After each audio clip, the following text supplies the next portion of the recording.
What's up, everybody? This is Josh. Happy Memorial Day. This is my second video of the day. I just wanted to add some stuff to my channel, and I haven't done anything alone in a while. My partner in crime is in Florida on the beach while I'm stuck here. But check out our Twitter page for our movie podcast, What Did We Just Watch? And also we have a podcast, Random Ass Podcast is its name, so check it out as well. That's what I've been doing really, but I've been making some top 10 lists, and I've just been wanting to get these 2 or 3 videos out there for a while, and I hope you enjoy them. You know, this video is going to be the top 10 albums of all time. Now, obviously, I'm not saying all genres. This is mainly rock and metal. That's my favorite kind of music. I'm not going to say that, you know, these are the greatest albums of all time. These are the top 10 albums that right now I can say make me feel something. And I can listen to them front to back, nonstop, at all times. And a lot of people may not agree with it. I don't give a damn, dude. This is my opinion. So that's the way it kind of works around here. But without further ado, I'm going to get into it and tell you what my top 10 favorite rock and metal albums of all time are. And if you see something you like or you don't know about, maybe go check them out and see what you think about it. So, but number 10, we're going to get it started with some heavy shit here. Lamb of God, Ashes of the Wake. This album came out at a good time. Like, the metalcore thing was just starting, and you know, they had been Burn the Priest or whatever, and they were just really heavy, but they found a way to turn their really heavy stuff into something a little more accessible so people like me could come across it. And it got me into a lot of other heavier bands. It was like Pantera on steroids. You know, I always used to describe it like that. But I love the guitars. I love the heavy bass. I love the vocals. Like, I just spent 10 years trying to replicate Randall Blythe's voice, and I still can't, obviously. But it's a wonderful album. It goes way back. I don't know exactly what year, but it was a big album for me and my development as a metal fan. So, number 10, Lamb of God, Ashes of the Wake. Number 9, Parkway Drive, Ire. This is where a lot of fans left them because they're not doing the whole, you know, catering to the bass thing. They're spreading their wings. They're going out. That's great, because there's a lot more fans like me that want to be able to understand the lyrics a little better, that think that just straight metal over and over again, like one style of an album is a little repetitive. And in Ire, they kind of just branched out. They spread their wings. They did what they wanted to do. The lyrics are cool. The riffs are heavy. The bass is crazy. The screams are awesome. The singing parts are good. Just Parkway Drive, Ire, the whole album. You know, Crushed is one of my favorite metal songs of all time. And I just love it. So that got me into them, and they're just such a good band. They just released an album called Reverence that people hate even more, and I love it. I love that people are hating them because I'm loving it even more. So Parkway Drive, Ire is my number 9 album of all time. Number 8, get into a little hard rock world, Seether, Disclaimer 2. Now, Disclaimer was their first album. Disclaimer 2 came out because they weren't quite done with their second album, but they wanted to give the fans something, so they did the entire first album plus like 8 to 10 songs, I think. And it was like a 20-song album, and it was just front to back, just wonderful. Seether in their prime. Every song is fucking amazing. And they were a really big band for me back in the day. I still like them. They just released an album last year that was fucking outstanding, and Seether don't get enough credit. But Seether, Disclaimer 2, great album, 20-song album or so, 18 to 20 songs is great from front to back. So check that out if you haven't heard it in a while. It's just good old, like, nu metal / rock in its prime, man. Just great album. My number 8 is Seether, disclaimer 2.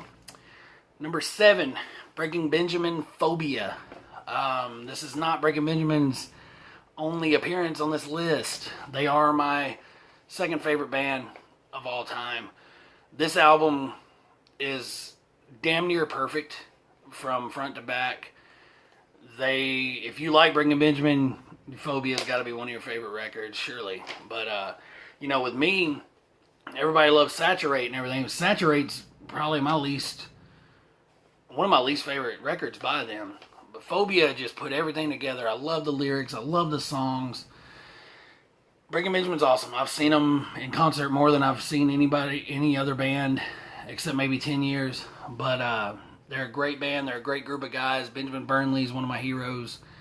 Just Phobia came out at a perfect time. I bought it the day it came out, and I listened to it until it had a tear in the CD or whatever, had a rip in it, and I had to rebuy the CD. But I can listen to it at any time still today. So Breaking Benjamin, Phobia is my number 7 album. And speaking of 10 years, they get my number 6 slot with Feeding the Wolves. Now, this is not Jesse's favorite album, and I still like their second album, maybe even better than this, Division, but the songs on this I feel are stronger. The lyrics and how it made me feel at the time it came out, I was going through some stuff, and this album really helped me through a lot of things. And, it's not Jesse from 10 Years' favorite album. He don't like it. It's kind of like their corporate sellout album in his mind. But the songs were great, and they were deep, and the shit he was singing about just hit me so fucking hard. So, that's why it gets a spot almost in my top 5, because it's a very meaningful album in the direction of me becoming more of a music fan, more of a songwriter. I write songs as well. I write poetry. I really look up to Jesse and how he puts words together and just makes you think. And I love how they attacked organized religion. Just randomly did it without coming out and saying it in so many words, but they just really made you think about stuff. And, Feeding the Wolves is my number 6 on this list, my number 6 favorite album. I love it so much. So, 10 Years, great band. Check them out, please. I just seen them not too long ago. They're still an amazing band. Great live show as well. So, we're about to get into the top 5. And, this band I've seen probably 5 or 6 times live. They're one of my favorite bands. And I didn't like this album when it came out. And that's what's so funny about it. But it is Trivium with Shogun. And it has honestly became one of my favorite albums of all time by any band of any genre. Just the more I listen to it and the deeper I go, it is so good. And Trivium is such a band that have just released a different album every single time. You never know what you're going to get with those guys. And I love them to death. And I almost put their new album on here, Sin in the Sentence, because it's fucking amazing. But I felt that Shogun, with the 11-minute Shogun title track and just every song on it is amazing. And they have the death metal growls, they have the catchy hooks, they have the solos, they have the choruses. Everything you could want in a metal album, man, and they kill it. And I just love that album. I still listen to it all the time. Wonderful album. And that's it as far as number 5 goes. But check out Trivium Shogun if you hadn't listened to it in a while. Amazing record. Number 4 is Shinedown. The Sound of Madness. Not so much, do I like what they've become now. Their last album is pure garbage that just came out in my mind. They sound like a less talented, less catchy Imagine Dragons now. But when The Sound of Madness came out, this album is one of the albums that have truly saved my life. And the things Brent was singing about and the just sheer mastery that dude sang on this record with cannot be beat. And of course, everybody loves their first one. But their album where they became Shinedown, became the arena rock band, and everything, is this record, The Sound of Madness. It had a few cheesy singles on it that got old, but as a whole, and then they released a bonus album that had like 6 or 7 extra songs, and they were all good too. And it just, front to back, I always say that, people lose the art of an album these days because you can just pick and choose songs on Spotify or whatever. But it's not fair to judge just a certain song. You hear The Crow and the Butterfly and you're like, oh, I'm not going to listen to that song anymore because it's cheesy and radio. The Sound of Madness is an amazing album, and it helped save my life. I was going down a really dark path, and Sound of Madness came out, and it really lifted me up. So I will always be forever grateful to those guys for that. And, I have the gold record for it right back here hanging on my wall. I love it. My buddy Cody got me that. But it's a very important album to me, and that's why it's number 4 on my list. So we're going to get into the top 3. This is very biased. I'm very set in my ways of who I like and who I love as far as music goes. And like I said before, these are my opinions. But number 3 is Metallica's Black Album, and self-titled. It was the first record that introduced me to Metallica. I had never heard any of the big 4 albums before that. Kill 'Em All through And Justice for All. And I'd never heard them. I'd never really heard anything. I'd never heard Master of Puppets. I've never heard anything. And then I hear Enter Sandman. And it's so cheesy how I became a fan of this. But it's so typical. But this album, every single song is amazing. And the shit that they're singing about, James's lyrics, they are my favorite band. So I'm very biased. I'm very partial. But the things he was writing about at that time, whether it's like Unforgiven with Organized Religion, the God That Failed with Organized Religion, like just the things of Wolf and Man, every song on that record is amazing. And even the people that hate Metallica, some of them do literally hate this record, which I can't fathom. But, they recognize how important this record is to the history of metal and the history of this band. That's where they blew up. And you either went with them or you didn't. But they got enough fans to replace the ones that didn't. And they're still selling out arenas. So fuck you, haters. Alright? So there you go. That's all that matters. And they are my favorite band. I'm very partial. And that's just the way it goes. But the Black Album, my 3rd favorite record of all time. Number 2 is my second. It's my second appearance of Breaking Benjamin on this list. Breaking Benjamin is my second favorite band, and they're very important to me. And their record, Dear Agony, is not every Breaking Benjamin fan's favorite record, but it's mine, and it's not even close. Every song on it, the heart, the emotion, the sadness and the pain in Ben's voice and in Ben's writing in this album came out at a very important and pivotal time to me, around the time Sound of Madness came. Sound of Madness by Shinedown, Dear Agony by Breaking Benjamin. Those 2 records, and possibly Feeding the Wolves by 10 Years, I'll throw that in as well. But they single-handedly have a hand in saving my life. And music is so very important to me. Way more important to me than movies or, whatever. Music is my number 1 love. And it will always be my number 1 love. So, Dear Agony is just perfect from front to back. I can listen to it nonstop all the time. And every song on it I love. I love the story behind it. I love that it was their last record before they went on hiatus. And, Ben has just struggled so hard to get back to where they are now. And Ember just come out by Breaking Benjamin. Check that shit out. It is fucking phenomenal. And you just really have to appreciate what they've all went through. I do anyway. But, other than Metallica, that's my favorite band. Once again, I'm extremely partial. And, I don't care. This album makes me feel a certain type of way that no other record except number 1 makes me feel. So, that's it. Breaking Benjamin, Dear Agony is my number 2 album of all time. I don't have any honorable mentions. There's too many to mention. But I do want to throw out one honorable mention, though. Even though I just said I don't have any.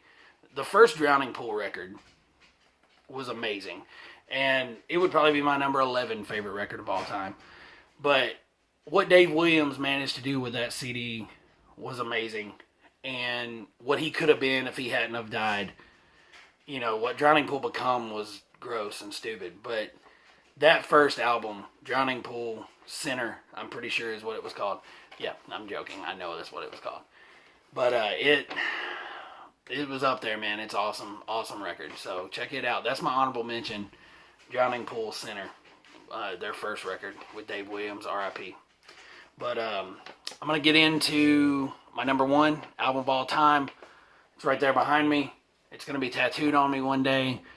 It is the single most important piece of music that I've ever listened to or that I will ever listen to.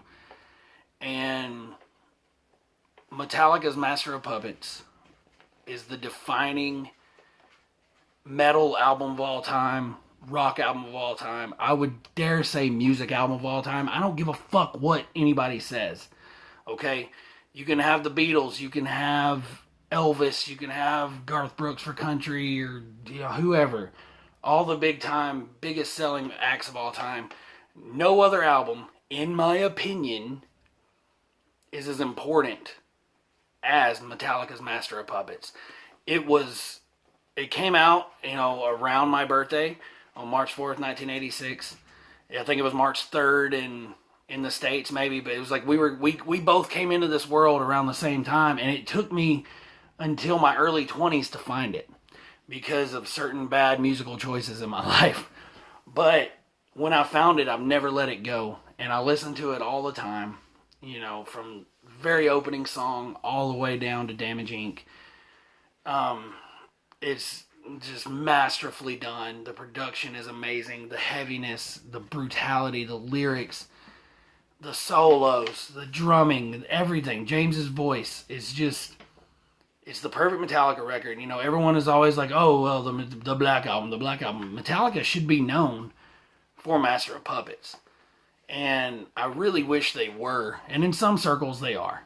But, they get a bad rap for the Black Album for selling out or whatever. But, Master of Puppets is and will always be my favorite album of all time. I can see in the future...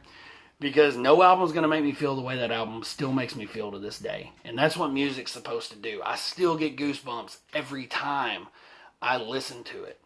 And it's the only record, other than maybe Dear Agony by Breaking Benjamin, that does that to me. So, I don't know. It was an easy choice for me. But I wanted to make this list because of how important music is. And... just go listen to some of these records. Give them a shot. If you think you hate them, maybe you don't. Maybe your tastes have changed over the years. So, that's it, though. Number 1, Metallica, Master of Puppets, my favorite album of all time. I'm going to be buried with it. And nothing in this world can ever replace what that album means to me and what that band means to me. I don't care about the haters. I don't care about anything else. That's just how I feel. So, that's it. Number 10 to number 1. This might change tomorrow. But as of right now, Memorial Day 2018, this is how I feel. Hope you've enjoyed it. Like, subscribe. You may get some stuff down the road. Just listen to music, man. Music's the greatest thing in the world. It truly is. But thank you for watching. And I hope you enjoyed the list. Thanks.